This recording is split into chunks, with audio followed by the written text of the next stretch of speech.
Hey there, creepy peeps, and welcome back to another remake versus original.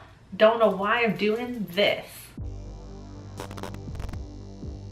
Before I get started with this remake versus original, I want to say a thank you and a welcome to Mike, who just joined my creepy patron peep fam. Thank you for your support, Mike, and let's get on to this review. It's been a minute since I've done a remake versus original, but I thought I had to do one because I'm going to be talking about an Asian horror movie, and you know, over here in America, we like to remake a lot of foreign horror, some of it good, some of it not so good. All right, so let's start with the original, which came out in 2001 and was directed by Kiyoshi Kurosawa. It follows two groups of people who discover evidence that suggests spirits may be trying to invade the human world through the internet. So in terms of what I liked about this original, the atmosphere is amazing. All the colors are very dull. Everything's like overcast almost all the time. Everything's super dark, lots of shadows. I also found the lack of jump scares refreshing. I mean, I feel like you don't see these a lot in Japanese horror movies anyway. They tend to go for the more subtle scares, and I do like that. It's only when we get to the American remakes where we add in all those jump scares. But there were scenes that were genuinely terrifying and didn't need a jump scare at all. Some of them didn't even have music and they were still terrifying. And I also liked the whole message of the movie, especially since this came out in 2001. This was like right after like Y2K and all that. Obviously, I wasn't really old enough to really understand what that whole like scare was. You know, people were nervous about that at the time, but I was only like 8 years old. It makes sense. And you know, like the whole message of the movie, you know, obviously there are these things that are using the internet, using this signal to come through into the real world, and they're basically taking away people's will to live. So it's like the whole message of the movie is that this thing, the internet, that is supposed to bring us together, is supposed to connect people from all over the world, is actually very isolating and alienating, like physically. Which obviously that's something that is still true today. People still talk about that all the time. Like with social media, you're able to talk to people from all over the world, and yet a lot of us, and I'm talking about myself here because I sit in a room and talk to myself essentially, and then I go upstairs and I edit them all by myself all the time, and yet I'm still like chatting and talking with so many of you from all over. It's still true today, and I think that's why Pulse is still such a good movie to watch even 18 years after it's come out. It's still very relevant. It's still a very relevant message. And speaking of like the message of the movie, I like that they presented it kind of subtly. I like it when a movie kind of lets the audience try and figure it out for themselves. I feel like it's a bit more meaningful when you can figure out the message of the movie without the director or the writer or whatever beating you over the head with it like you're an idiot. It was still clear and it was still present in the movie, but they weren't like telling it to you. Does that make sense? The only thing I don't really like about this original is the characters. I feel like you don't ever really get to know any of them.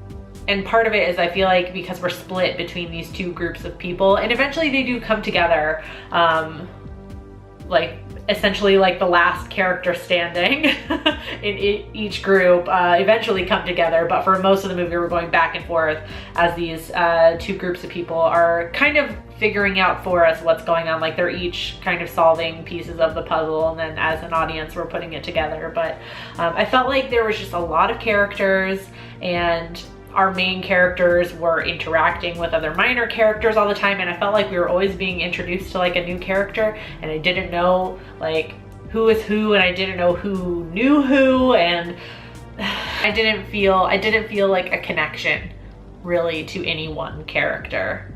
Now on to the remake. So this one was directed by Jim Sunzero. I'm probably saying it wrong. It was pretty much the same way, obviously, although in this one a computer hacker accidentally unleashes a mysterious wireless signal that contains the evil that is trying to take over the world.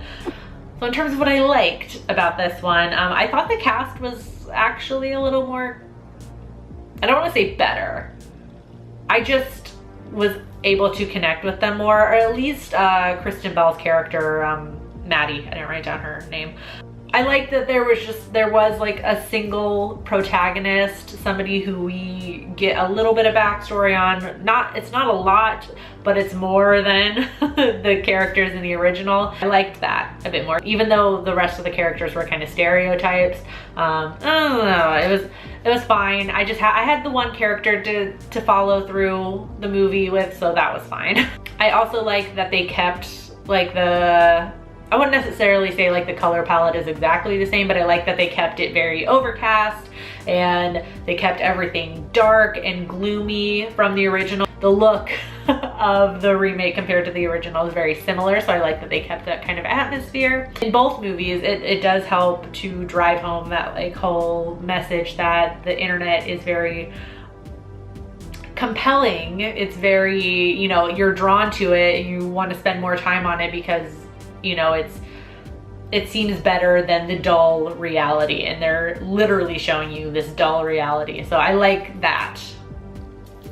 Does that make sense? And I also thought they actually did a good job of going deeper into the mythos of these entities, I guess you could say. I feel like they explain a little more like about the red tape, like the red tape comes into play, whereas in the original, you just see the red tape being used to like seal a room, but nobody ever really says what that does. And I don't know, that could just be something that's like a cultural thing. Like maybe Japanese audiences see that and they understand that the tape is meant to keep like spirits in or something like that. I don't know. That could just be a cultural thing. I felt like they didn't explain that in the original.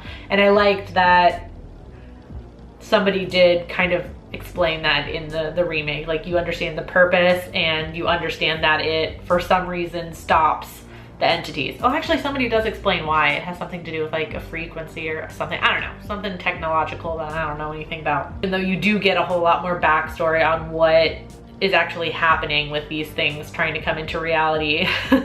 I felt like they didn't overdo it. I think they could have.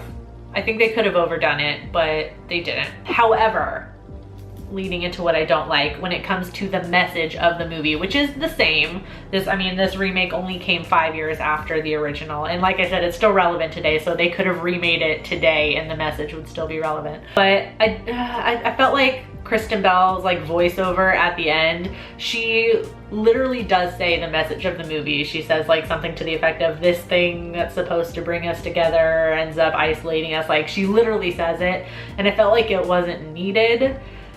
That's what I don't like. Like I mentioned before, I like when a movie lets the audience figure it out for themselves. Like, I know it's like a common like journalism thing too, to like write to the like lowest common denominator or whatever, but I don't know, I feel like sometimes it's a bit insulting. Like sometimes when I feel like filmmakers think that audiences aren't gonna get it, so they literally have to have a character tell it to you. I wasn't a fan of that. I think the message of the movie, they kind of beat you over the head with, and it wasn't as subtle and well done as it was in the original. Of course, as this is an American remake, we had to add in some more action-y sequences.